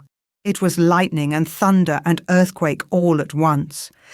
Isla felt Kieran's consciousness crash into hers, felt their wolves intertwining, felt every wall she'd built come crashing down as she opened herself completely. She saw his memories, the night of the mating ball, hazy with drugs, but marked by the image of a beautiful she-wolf with kind eyes who'd saved him. The 3 years of feeling like something was missing. The moment he'd looked into Luna's mismatched eyes and known, absolutely known, she was his. And he saw hers. The false bond with Marcus, the rejection, the hunger, the fear, but also the love. Overwhelming love for their daughter. And underneath it all, The truth her soul had known even when her mind couldn't admit it, that Kieran was hers, had always been hers. Their powers merged. Guardian Silver and Alpha Gold erupted from their bodies in massive waves, so bright Damon actually staggered back. The dark chains shattered like glass. Isla and Kieran rose together, their eyes glowing with combined power, their wolves so perfectly unified that they moved as one, being in two bodies. Impossible, Damon breathed. The merge, in the presence of dark magic. You shouldn't have been able. You forgot something, Uncle? Isla's voice carried harmonics from both her and Kieran. Their souls so intertwined, they spoke as one. Love is stronger than dark magic. Trust breaks curses. And a mother's will to save her child can move mountains. They attacked as one. The battle was brutal and beautiful. Silver flames and golden light wove together in devastating combinations. Kieran's alpha strength channeled through Isla's guardian protection magic, making them unstoppable. Isla's ancient power, amplified by Kieran's raw dominance, made them unbreakable. Damon fought back with centuries of collected dark magic, but he'd made one critical miscalculation. He'd never believed love could triumph over power. The final blow came as a combined strike. Kieran's claws wreathed in Isla's silver flames, driving through Damon's chest even as Isla's guardian magic sealed the wound, trapping the dark power inside him. Damon stared at them in disbelief. You chose love over power. Every time, Kieran said firmly, and that's why we won. Damon collapsed, his dark magic imploding inward. But as he fell, he laughed. You think this is over?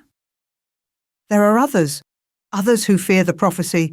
6 more bonds must form before the true reckoning.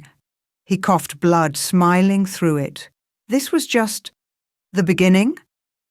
Then he was gone, disappearing in a swirl of shadows, teleporting away with the last of his strength. But Luna was safe. Isla rushed to the altar, gathering her daughter into her arms. Luna's eyes fluttered open, confused and scared. Mama? I'm here, baby. Mama's here. Isla was crying, kissing Luna's face over and over. You're safe. You're safe.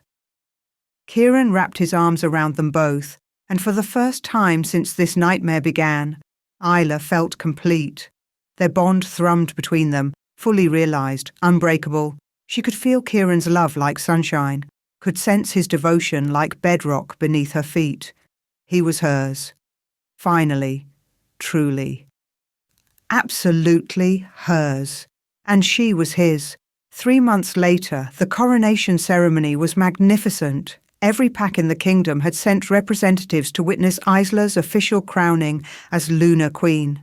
She stood beside Kieran on the dais, wearing a gown of silver and white that complemented the guardian marks still visible on her skin, and felt the weight of the ancient crown as it was placed on her head. Lunar Queen Isla, the High Priestess proclaimed, guardian of the realm, protector of the pack, mother of the future, may your reign bring peace and prosperity to all wolves. The assembled crowd roared their approval. Luna, dressed in a tiny formal gown, stood with Thomas and Elena in the front row. When she saw Isla looking, she waved enthusiastically, mouthing, "Mama's a queen." After the ceremony, there was a feast that lasted hours. Isla smiled and nodded through countless introductions, accepted congratulations from wolves she'd never met, and tried not to be overwhelmed by how drastically her life had changed. She was Lunar Queen. Her daughter was a princess, and she was carrying twins, boys, according to Elena, who'd confirmed the pregnancy 2 weeks ago. It should have felt surreal. Instead, it felt right. Late that night, after Luna had been tucked into bed, with Kieran reading 3 stories because Papa does the voices better, Isla found herself on the balcony of their private quarters, looking out over the moonlit kingdom. It was the same position she'd been in 3 months ago, when she'd placed Luna in the Alpha King's bed and run. That night, felt like a lifetime ago. Strong arms wrapped around her from behind, and Kieran's chin came to rest on her shoulder. "Regrets?" he asked softly. Isla leaned back into his warmth, placing his large hand on her growing belly where their sons were nestled. "Only that I didn't trust the moon goddess sooner.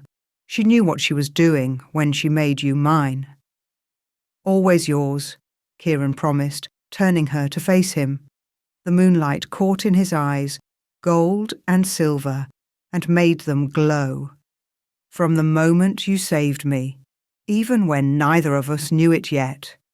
He kissed her then, deep and sweet, and Isla felt the bond sing between them, perfect and complete.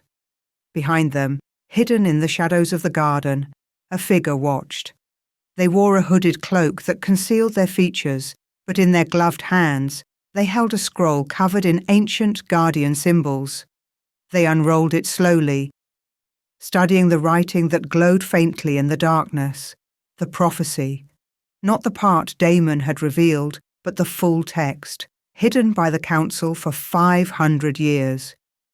7 bonds shall form when darkness rises.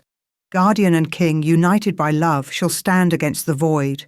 But if even one bond fails, if even one pair falls, the realm shall burn and the old gods shall wake. The first bond is but the beginning. 6 more remain before the prophecy fulfills, or fails. The figure traced the first names listed beneath the prophecy: Kieran and Isla. Complete below them, 6 more pairs of names were written in silver ink. Some already existed in the world, fated mates who hadn't yet met. Others were yet to be born. The figure rolled up the scroll carefully, tucking it away. "The first bond is complete," they murmured to the night. 6 more remain, but Damon was right about one thing. There are others who fear this prophecy, others who will stop at nothing to prevent its fulfillment. They looked up at Kieran and Isla one last time, still kissing in the moonlight, unaware they were being watched. "Enjoy your happiness, Alpha King and Guardian Queen. You've earned it. But the true battle is just beginning, and the next pair won't have your happy ending, not without help." The figure vanished into the shadows, leaving only the scent of old magic and older warnings. In the distance, a wolf howled. The prophecy had begun its march toward fulfillment, and the realm would never be the same. End of Book 1. The Guardian King Chronicles will continue. Book 2. Epilogue 5 years later, Isla watched her daughter demonstrate a perfect defensive stance. Silver flames dancing along Luna's small fists as she sparred with her training partner. At 8 years old, Luna was already showing the kind of power that made visiting alphas nervous and Guardian historians ecstatic. "She's incredible," Kieran murmured, coming to stand beside Isla on the training field overlook. His arm wrapped around her waist, pulling her close. Even after 5 years, the mate bond still sang between them, warm and constant. "She gets it from her father," Isla teased, then gasped as one of the twins, 4-year-old Adrian, landed a surprise tackle on his brother Demon from behind. And apparently, so do they. Kieran laughed as their sons tumbled across the grass in a furious wrestling match, their small wolf forms already showing alpha dominance. "They're going to be trouble. They already are trouble." But Isla was smiling. Her family was safe, healthy, happy. The kingdom had known 5 years of unprecedented peace. It was almost enough to make her forget the prophecy. Almost. "The council wants to meet with us," Kieran said quietly, his expression turning serious. "They've found another pair." Isla's stomach dropped. "Already?" "The second bond on the prophecy list, a guardian descendant and an alpha heir." Kieran pulled out a tablet, showing her the files. "Her name is Sarah Nightshade, from the Northern Wastes. His name is Riker Blackwood, alpha heir of the Mountain Pack." "Have they met?" "No. And according to our intelligence, they're actively working against meeting." Kieran's jaw tightened. Sarah's pack was destroyed by rogues 5 years ago, the same time Damon's forces were mobilizing. She's been living as a lone wolf, hiding her guardian powers. Riker's father arranged a political mating for him that's scheduled for next month. So we intervene, Isla said firmly. We bring them together, help them recognize the bond. It's not that simple. The new voice came from behind them. Isla turned to find the hooded figure from 5 years ago standing on their balcony. She moved instantly, placing herself between the intruder and her children, silver flames erupting along her arms. Kieran shifted partially, his alpha power flooding the space. You have 3 seconds to explain why I shouldn't kill you where you stand. The figure raised both hands slowly, then pulled back their hood. Isla's breath caught. It was an elderly woman with silver-shot eyes identical to Isla's own. Guardian marks covered her weathered skin, glowing faintly with ancient power. "Hello, granddaughter," the woman said softly. "My name is Celeste. I'm your mother's mother, and I've been protecting the prophecy for 60 years. The revelation that Isla had a living grandmother, a guardian elder who'd been working in secret to protect the prophecy, sent shockwaves through their carefully ordered world." Celeste sat in their private study now, sipping tea as if she hadn't just appeared out of nowhere and upended everything. "Your mother ran away from her guardian duties because she was afraid," Celeste explained, her voice heavy with old grief. She'd seen what the prophecy cost, the pressure, the danger, the certainty that dark forces would come for any guardian king bonds. She wanted a normal life for you.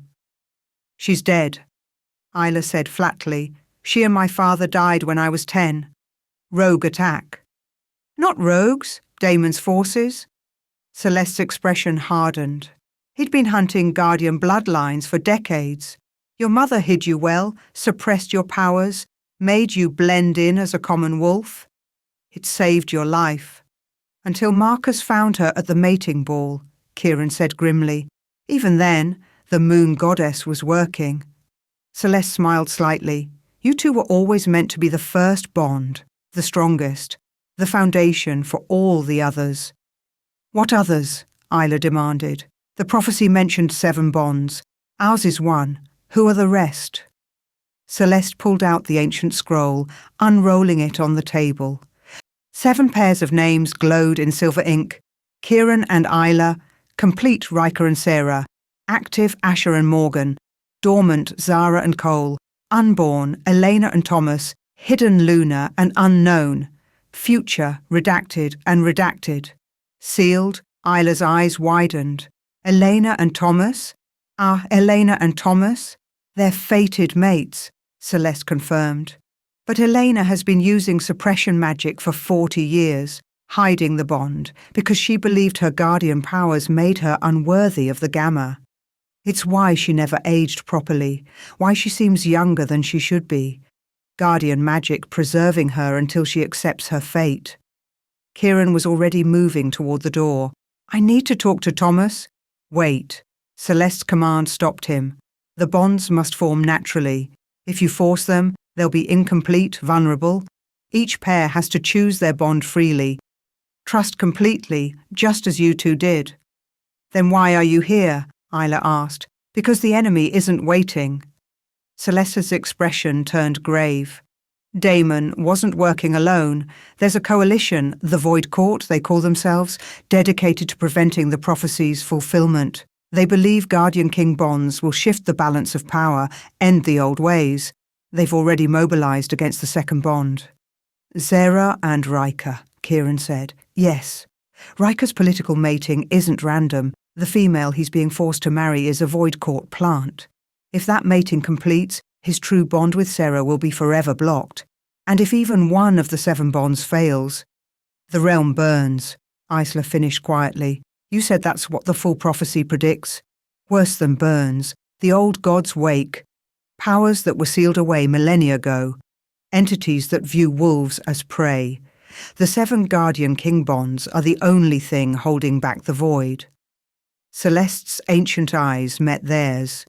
"Your bond was the first seal. Each completed bond strengthens the barrier, but if we fail, The implications hung in the air like a death sentence.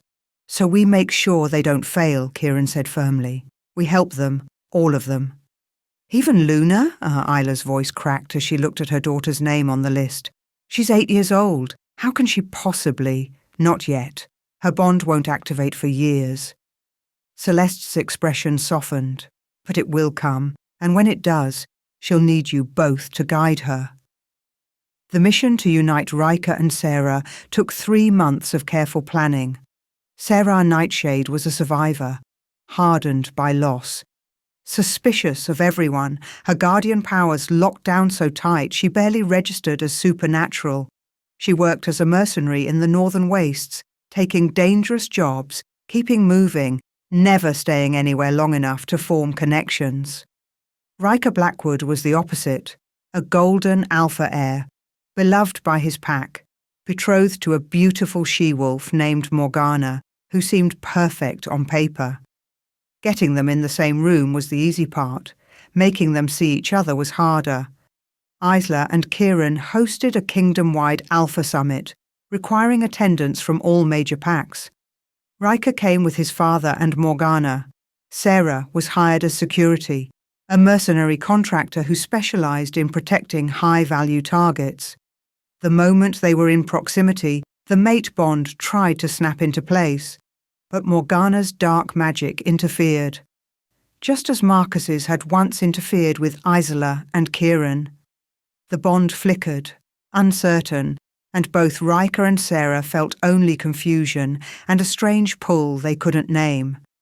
"This isn't working," Thomas said quietly, watching from the surveillance room as Riker and Sarah passed each other in the hallway for the 3rd time without recognition. "The Void Court's magic is too strong." "Then we break it," Elena said. She'd been quiet since Celeste had revealed her hidden guardian nature, but now her voice was steel. "I've spent 40 years suppressing bonds. I know how the magic works. We can disrupt Morgana's spell." "It's dangerous," Celeste warned. "If you use your guardian powers openly, the Void Court will know you're the 3rd bond. They'll come for you and Thomas." Elena looked at Thomas, her partner of 40 years, her friend, her secretly fated mate, and something passed between them. "Let them come," she said quietly. "I'm tired of hiding." The spell-breaking happened at the summit's grand ball. Elena waited until Riker and Sarah were both on the dance floor, separately, with other partners, moving in different circles, and then she released a pulse of pure guardian magic that shattered every suppression spell in the room. The effect was instantaneous. Morgana screamed as her true nature was revealed, not a wolf at all, but a dark fey creature wearing a glamour. She lunged for Riker, dark magic crackling around her hands, determined to kill him if she couldn't have him. But Sarah was faster. The mercenary moved with liquid grace, her own guardian powers, hidden for so long, exploding to the surface in silver flames. She intercepted Morgana's attack. And when Riker spun to see who'd saved him, their eyes met. The mate bond snapped into place like thunder. Gold meeting silver. Alpha meeting guardian. The second bond of 7 forming at last. Riker's father tried to intervene, tried to hold his son back from this common mercenary, but Riker ignored him. He walked straight to Sarah, his wolf howling in recognition, and said the words that would change everything. "You're mine." Sarah, who'd spent 5 years alone, who'd trusted no one, who'd built walls higher than mountains, looked at this golden alpha heir and felt something inside her break open. "Yours," she agreed. Their kiss lit up the ballroom with combined power. Not as strong as Isla and Kieran's bond. Not yet, but powerful enough to send Morgana fleeing and make the Void Court take notice. The second seal was complete. But the victory was short-lived. As Morgana retreated, she screamed a warning that chilled everyone present. "The Void Court knows about all of them now. The 3rd bond, the 4th, all of them. You've doomed them all." The next 2 years were a desperate race, with the Void Court actively hunting Guardian King pairs Celeste, Isla, and Kieran worked around the clock to locate and protect the remaining bonds. The third bond, Asher and Morgan, was the hardest. Asher was a rogue alpha who'd rejected pack life, and Morgan was a guardian who'd sworn a vow of solitude. They hated each other on sight, fought constantly, and refused to acknowledge the mate bond, even as it burned between them. It took a near-death experience, Void Court assassins attacking them both simultaneously, for them to finally admit they were stronger together than apart. Their bond formed in blood and battle, two warriors learning that love didn't mean weakness. The fourth bond wasn't even born yet. Sarah and Cole were children. 5 years old, living in different continents, unaware they were destined for each other.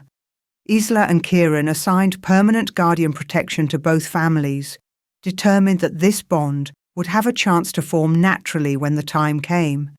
But it was the fifth bond, Elena and Thomas, that nearly broke them all. The Void Court, enraged by their failures, decided to make an example. They kidnapped Elena, determined to break her, to prove that even Guardian King bonds could be destroyed. Thomas went feral. The Gamma, steady, logical Thomas, transformed into something primal when his mate was taken. He tore through Void Court strongholds like an avenging angel. Kieran and the pack at his back, refusing to stop until Elena was found. They found her in a Void Court dungeon, chained with dark magic, her guardian powers being slowly drained by a ritual that would kill her. Thomas broke every chain with his bare hands, and when he held Elena's broken body, when he thought he was too late, something unprecedented happened. The mate bond, hidden for 40 years, suppressed and denied, erupted with such force it sent shockwaves across the entire realm. Thomas's alpha-gamma power, combined with Eleanor's ancient guardian magic, created a healing wave that not only saved Elena, but also destroyed the Void Court facility and everyone in it. When Elena woke, Thomas was cradling her, crying, and she finally said the words she'd been holding back for 4 decades. "I love you. I've always loved you." "I'm sorry I made us wait." "Never again," Thomas promised. "Never again." The fifth seal clicked into place, and with it the realm's magical barriers grew exponentially stronger. 3 more to go. Present day, 7 years after the first bond. Luna stood in the training courtyard, now 13 years old and breathtakingly powerful. She was practicing advanced guardian techniques with Sarah, while her little brothers watched in awe. Isla observed from the balcony, Kieran's arms wrapped around her, their bond as strong as ever. "She's nearly ready," Celeste said, joining them. The elderly guardian had become a permanent fixture in their lives, training Luna, guiding the younger bonds, preparing everyone for what was coming. "Ready for what?" Isla asked, though she knew. Her bond will activate soon, within the year. Celeste's expression was troubled, and the prophecy shows his name is hidden, unknown. That makes him vulnerable. The Void Court will be searching for him too. "Then we find him first," Kieran said firmly. "There's something else." Celeste pulled out the scroll, pointing to the 7th bond, the one listed as sealed. "This bond is different. The names are redacted, protected by ancient magic even I can't break. But the prophecy says the 7th bond will be the strongest and the most dangerous. If it fails, all the others fail with it." "Who are they?" Isla demanded. "I don't know. The moon goddess herself sealed this information." Celeste's ancient eyes were worried. "But I believe the 7th bond is connected to the Void Court itself. Perhaps one of their own, fated to betray them. Perhaps the key to ending this war once and for all." Before anyone could respond, alarms screamed through the compound. "Report!" Kieran's alpha command carried across the grounds. A guard appeared, breathless. "Alpha King." "Void Court forces, massive army. They're not attacking the kingdom. They're heading for the wastes where Zara's family lives. They're going after the 4th bond. The children." Isla's blood ran cold. Zara was only 10 years old now. Cole was 11. Neither had manifested their powers yet. Neither knew about their destiny. And the Void Court was going to kill them. "Mobilize everyone," Kieran ordered. "Every bonded pair, every warrior, every—" "Wait." Luna's voice rang out across the courtyard. She was standing tall, her mismatched eyes glowing with power, her guardian marks blazing. "I'll go." "Absolutely not," Isla said immediately. "You're 13. And I'm the 6th bond. My power is already active, even if I haven't met my mate yet." Luna's voice was calm, mature beyond her years. "Grandmother taught me the emergency guardian protocols. I can shield Zara and Cole until you arrive with reinforcements." "Luna, Mama." Luna met Isla's eyes, and in them, Isla saw herself. The same desperate courage she'd had when she placed Luna in Kieran's bed 7 years ago. "Let me protect them. Let me do what guardians are meant to do." Isla looked at Kieran, saw her own fear reflected in his face, but also pride. Their daughter was ready. "Take Sarah and Asher with you," Kieran said finally, "and if things go wrong, you run. You get those children out even if you have to leave the adults behind." Luna nodded solemnly. "I won't let you down, Papa." She shifted, and her wolf was magnificent. Larger than any 13-year-old had a right to be, her fur shimmering with silver and gold light, the combined legacy of her parents blazing for all to see. As Luna raced towards the wastes with Sarah and Asher flanking her, Isla felt tears streaming down her face. "She'll be okay," Kieran murmured, pulling her close. "She's our daughter. She's strong." "I know, Isla's voice broke. 7 years ago, I left her in your bed because it was the only way to save her. And now she's racing into danger to save others. When did she grow up?" "When we weren't looking." Kieran kissed her temple. "Come on, let's get our army moving. Our daughter needs backup." The Battle of the Wastes would be remembered for generations. The Void Court had brought everything. Hundreds of dark fey warriors, corrupted wolves, and things that had no names. Creatures pulled from the spaces between worlds. They found Zara and Cole's families in a small settlement, unprepared and undefended. But they also found Luna. The 13-year-old guardian didn't flinch when the army appeared. She simply stood in front of the 2 children, who were clinging to each other, confused and terrified, and let her power unfold. A shield of silver-gold light erupted around them, so powerful it sent the first wave of attackers flying backward. "You want them?" Luna's young voice carried across the battlefield. "You'll have to go through me." The Void Court commander laughed. "You're a child. Powerful, yes, but untrained. Unbonded. You can't hold us off alone." "She's not alone," Sarah said, appearing beside Luna in a blur of silver flames. "Never alone," Asher agreed, his massive wolf form flanking her other side. The battle was brutal. Luna held the shield while Sarah and Asher fought, but the Void Court kept coming. Wave after wave of darkness trying to break through, trying to reach the children. Luna felt her power draining, felt the shield weakening. She was strong, but she was still just 13.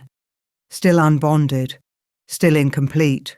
"I'm sorry," she thought desperately, to her parents, to the moon goddess, to the unnamed mate she'd never meet. "I'm not strong enough." A howl split the air, and suddenly wolves poured into the battlefield from every direction. Kieran's army, the combined forces of every pack in the kingdom, led by the Alpha King himself and his guardian queen. Isla reached Luna first. Her mother's protective fury incinerating any Void Court soldier who got close. "I've got you, baby," Isla gasped, adding her own power to Luna's failing shield. "I've got you." Kieran tore through enemies like they were paper, his alpha dominance clearing a path. Thomas and Elena fought with the seamless unity of a 40-year bond. Riker and Sarah moved like they shared one mind. The bonded pairs were devastating. The Void Court broke and ran. When the dust settled, Zara and Cole were safe, traumatized, but alive. Luna collapsed into Isla's arms, exhausted, and Isla held her daughter tight, crying with relief. "You did it," Isla whispered. "You saved them." "We all did," Luna said softly. "That's what the prophecy means, isn't it? We're stronger together." 1 year later, Luna's 14th birthday dawned bright and clear. The party was massive. Every bonded pair in attendance, their children running wild through the gardens, the entire kingdom celebrating not just Luna's birthday, but also 8 years of peace since the first bond formed. Isla stood on the balcony with Kieran, watching their daughter laugh with friends, and felt contentment settle in her bones. "The sixth bond still hasn't revealed itself," Celeste said, joining them. "Luna's mate is still unknown." "He'll appear when the time is right," Kieran said confidently. "The moon goddess hasn't failed us yet." "And the seventh bond?" Isla asked. Celeste's expression turned serious. "I've been researching. I think the seventh bond might be voluntary, not fated. A choice, not destiny. Someone who will have to choose to form a Guardian King bond despite not being predestined for it." "Is that possible?" Isla asked. "The prophecy says 7 bonds shall form. It doesn't say all 7 are fated mates." Celeste pulled out the scroll one more time. "I think the 7th bond is the Void Court's weakness. Someone close to them who will choose love over darkness, choice over fate. But I don't know who." Before they could discuss further, a commotion erupted at the gate. A young wolf stumbled into the compound, bleeding from multiple wounds, barely conscious. He couldn't have been more than 15, his clothes in tatters, his face bruised. "Please," he gasped. "Sanctuary, I'm being hunted. The Void Court, they found out I refused to kill the children. Please." Luna was there in an instant, catching him before he fell. Their hands touched. The world exploded with light. The mate bond snapped into place with such force it brought everyone to their knees. Silver and gold flames erupted around Luna and the stranger, so bright it was like staring at the sun. When the light faded, Luna and the young wolf were staring at each other in wonder. "You," Luna breathed. "You're my mate," the boy said, awed. "But I'm Void Court. My name is Caden. My father is their commander. I'm the enemy." "No." Luna's voice was firm, her guardian instincts telling her what her heart already knew. "You're mine, and I'm going to protect you." Isla watched her daughter, brave, powerful 14-year-old Luna, choose love over fear, just as Isla had done 7 years ago. The 6th bond formed, pure and true. 1 more to go. 6 months later, the final battle. The 7th bond revealed itself in the most unexpected way. Caden's defection had enraged the Void Court. His father, Commander Darius, led a final desperate assault on the kingdom, determined to destroy all 7 bonds before they could fulfill the prophecy. But as the battle raged, as bonded pairs fought side by side with devastating power, something changed. Commander Darius found himself facing Celeste, the ancient guardian who'd protected the prophecy for 60 years. And as their powers clashed, as Guardian met corrupted Alpha, something impossible happened. Recognition. "No," Darius breathed, horror dawning. "No, it can't be." "Fated mates," Celeste whispered, are just as shocked. "After all these years, after everything you've done, we're fated mates?" The revelation stopped the battle cold. The commander of the Void Court and the guardian protector of the prophecy were destined for each other. The 7th bond. The sealed one. The one that would determine everything. "This is a trick," Darius snarled, but Isla could see the mate bond trying to form, could see him fighting it with every fibre of his being. "It's not a trick, it's a choice." Celeste lowered her hands, stopped fighting. "Choose me, choose the light, choose to be the 7th bond, and together we can end this war. I've dedicated my life to destroying Guardian King bonds. Because you feared them, because you feared love, making you weak." Celeste took a step toward him, brave despite the danger. But I've watched 7 bonds form. Watched them become stronger than any individual could be. Love doesn't make you weak, Darius. Fear does. The battlefield held its breath. Darius looked at his son Caden, standing with Luna, the 6th bond glowing between them. Looked at all the bonded pairs, radiant with combined power. Looked at Celeste, offering him redemption. "If I accept this," he said slowly, "the Void Court will consider me a traitor." "They already do," Caden called out, "because I chose love. Choose it too, Father. Please." For a long moment, Darius stood frozen, torn between 60 years of fear and the possibility of something better. Then he reached for Celeste's hand. The 7th bond erupted into existence, and with it, the prophecy completed. 7 beams of light, one from each bonded pair, shot into the sky, forming a massive barrier that sealed the void permanently. The old gods that had been scratching at reality's walls, trying to break through, were banished forever. The war was over. 2 years later, 10 years and after the first bond, Isla stood in the same position on the balcony where this had all begun, looking out over a kingdom transformed. 10 years since she'd placed Luna in Kieran's bed. 10 years since the first bond formed. 7 guardian king bonds now protected the realm. Kieran and Isla, Riker and Sarah, Asher and Morgan, Thomas and Elena, Luna and Caden, married despite their youth with Celeste's blessing, and finally Darius and Celeste, the most unlikely bond of all. The 7th bond, Zara and Cole, would form in another decade when they came of age. But for now, they were just teenagers, friends who didn't yet understand they were fated for something extraordinary. "Regrets?" Kieran asked, coming up behind her just as he had so many times before. Isla smiled, turning to face her mate, her king, the father of her children, the other half of her soul. "Only that I didn't trust the moon goddess sooner," she said, the same answer she'd given years ago. "She knew what she was doing when she made you mine." "Always yours," Kieran promised, just as he always did. Their kiss was soft, familiar, perfect. Behind them, Luna played with her younger siblings.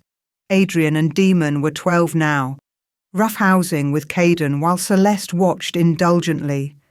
Darius was there too, reformed and redeemed, teaching the young Guardian King children advanced combat techniques. The kingdom was at peace. The prophecy was fulfilled. The bonds were complete, and it had all started with a desperate mother placing her daughter in an Alpha King's bed, choosing to be brave enough to love despite her fear. "Do you think there will be more?" Isla asked softly. "More prophecies, more bonds, more battles?" "Probably," Kieran pulled her close. "But we'll face them together, all of us. That's what the prophecy taught us. We're stronger together than apart." Isla looked out at their family, blood and bond, wolf and guardian, all of them connected by love and destiny, and knew he was right. Whatever came next, they would face it as one.